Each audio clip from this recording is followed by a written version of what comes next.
Halo teman-teman, selamat malam, apa kabar? Selamat tahun baru ya. Baik lagi bersama saya Oki. Pada malam hari ini saya akan mereview sebuah buku yang bernama Dunia Sophie.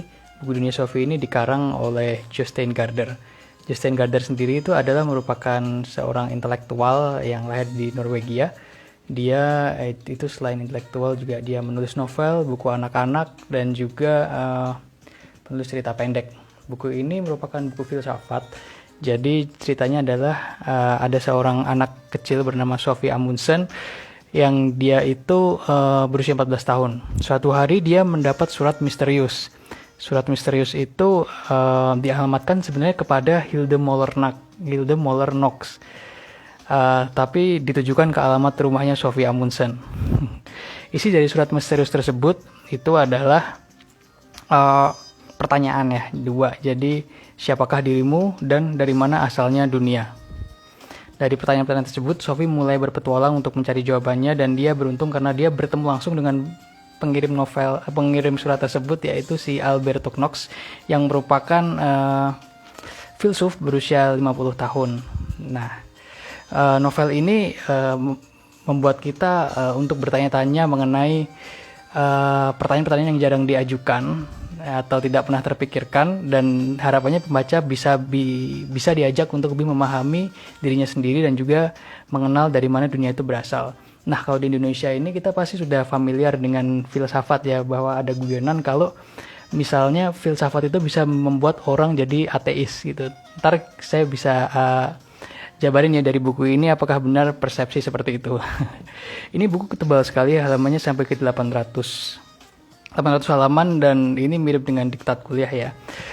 Setelah bab demi bab saya baca, ini bukunya itu sangat bagus karena di awal-awal itu penulis mengajak kita untuk mengenal sejarah filsafat dari awal mulanya kemunculannya sampai dengan dia dibawa ke masa modern. Jadi dari awal kemunculan di mana para filsafat itu mempertanyakan dari mana asalnya segala sesuatu.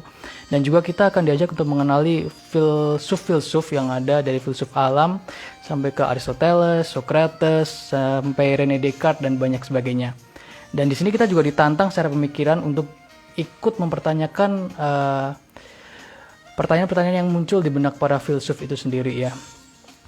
Dan karena diurutkan berdasarkan kronologi, jadinya kita ikut bisa memahami perkembangan ilmu filsafat dari awal sampai dengan masa modern ini. Nah, balik lagi ke yang tadi pertanyaan, apakah filsafat bisa bikin orang jadi ateis? Justru di sini di buku ini saya menemukan sebaliknya ya.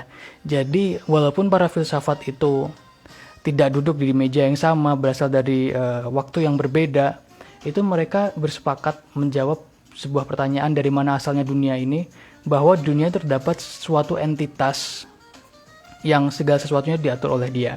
Namun, kebenaran mengenai entitas tersebut itu tidak dapat dibuktikan. Semua itu berdasarkan keyakinan Anda. Jadi, apapun keyakinan Anda yang Anda miliki sekarang, itu adalah kebenarannya. Begitu. Buku ini sangat cocok untuk Anda yang tertarik kepada filsafat dan ingin membaca dengan lebih ringan karena ini dijelaskan secara fiksi. Dan juga mungkin bisa membantu Anda untuk menentukan apakah agama Anda itu agama yang benar. Nah, ini buku akan menjelaskan bagaimana pandangan para filsuf dan ilmu-ilmu yang berusia ribuan tahun itu menjawab mengenai pertanyaan tersebut. Oke, saya rasa ini buku yang sangat bagus buat teman-teman yang belum baca. Mudah-mudahan bisa baca buku ini. Oke, selamat malam. Semoga review ini membantu. Mohon maaf apabila masih ada kesalahan. Thank you for joining me. Bye. Ini gimana cara nge-end-nya? Ini gimana cara nge-end-nya coy? Guys, ini gimana cara nge-end-nya?